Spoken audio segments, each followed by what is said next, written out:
પણ એ સંબંધ એવો ધંધો ન હોય એવો સંબંધ છે ને, એ સંબંધ અદ્ભુત હોય. હું 1999ની સાલમાં મેન્ચેસ્ટર ગયો હતો ક્લિનિકલ ટ્રેનિંગ માટે. તો આપણે કઠણાઈ કેવી છે બધા જાણતા હશે, પરદેશ જતા હશે, કે રાતના 2:30 કે 3 વાગે જ ફ્લાઇટ ઉપડે.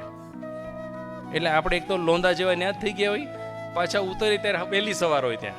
આ કે વેસ્ટમાં જાઓ એટલે 5-10 કલાક માઇનસ થાય.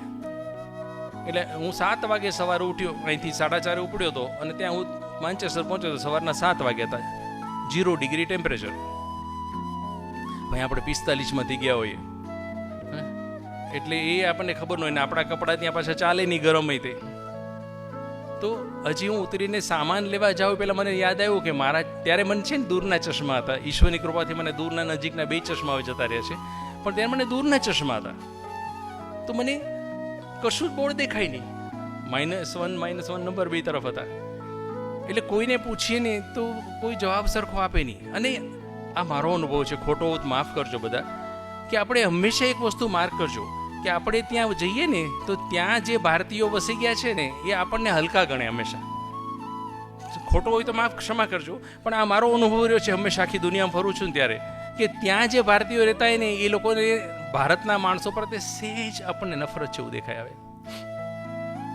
મેં માંડ કન્વેયર બેલ્ટ કયો છે ગોત્યું, પૂછપરછ ઉપર પૂછીને ત્યાં પહોંચ્યો.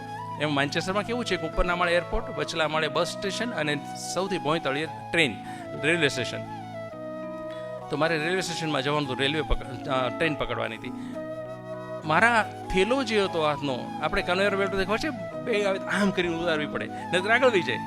તો મેં થેલો આમ કરીને ઉતાર્યો ને તો રેક્ઝિનનો થેલો તો ઊભો ફાટી ગયો, ચેન પાસેથી ઊભો ફાટી ગયો અને 15 ફૂટના ઘેરાવા મારી બધી વસ્તુ વેરાઈ ગઈ. કૃતિકાએ નાસ્તો ભરી દીધો, થેપલા અને સુખડી બધું વેરાઈ ગયું આખા. તો ત્યારે હું બાઘો બની ગયો, કારણ કે પહેલી વાર આ એટલો લાંબા સમય માટે ઘરથી દૂર જતો હતો, એની શોખ હતો. અને એમાં આવું થયું. અને 344 પેસેન્જર, એટલે ગળદી કેટલી બધી હોય. એટલે મારી બાજુમાં આપણા ભારતીય એક ભાઈને બેન બેઠા ઊભા હતા ને, એ મારી સામે જઈને બોલ્યા ડિસગસ્ટિંગ. કરુણાસ્પદ કરી દીધું આ બધું. હું તો ગભરાઈ ગયો. મેં તો હું કેવી રીતે ભેગું કરવું બધું.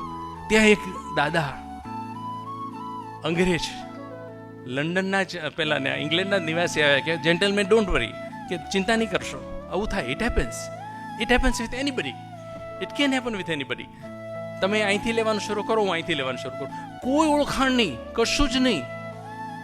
એણે ત્યાંથી વીણવાનું શરૂ કર્યું, મેં આ બાજુથી વીણવાનું શરૂ કર્યું. એ સુખડી ભરીને એક પ્લાસ્ટિકની બેગમાં લઈ અને છેક પેલામાં કચરા ટોપલીમાં નાખવા જાય અને હું મારો સામાન બાંધું. દોરી હતી, દોરીથી અમે થેલાને વીટ્યો. માંડ 15-20 મિનિટે બધું હરખું થયું. ત્યાં હું આમ પરસેવ રેપ જેમ ન્યાના ટેમ્પરેચરમાં થઈ ગયો હતો. હવે એ દાદા આટલું કરીને હું જે થેલો લઈને પાછો જાઉં ત્યાં તો જતા રહ્યા. હું એનું નામ ન પૂછી શક્યો, હું એને થેન્ક યુ ન કહી શક્યો. એ પછી ત્યાંથી 2 કિલોમીટર વોકેલેટર પર જઈને હું જ્યારે ટ્રેનમાં ચડવા જતો ત્યારે મેં જોયું કે બીજી ટ્રેનમાં ચડી રહ્યા છે. એટલે હું દોડતો ત્યાં સુધી ગયો એની પાસે. મેં sir can I know your good name please, તમારું નામ મને જણાવશો? મને કે gentleman you look very tired, તમે બહુ થાકેલા લાગો છો, get enough rest and it happens, goodbye, I help you because you are our guest. આજે જો મને પોર્ટ્રેટ દોરતા આવડતું હોય ને તો એ દાદાનો ચહેરો એમને દોરી શકું.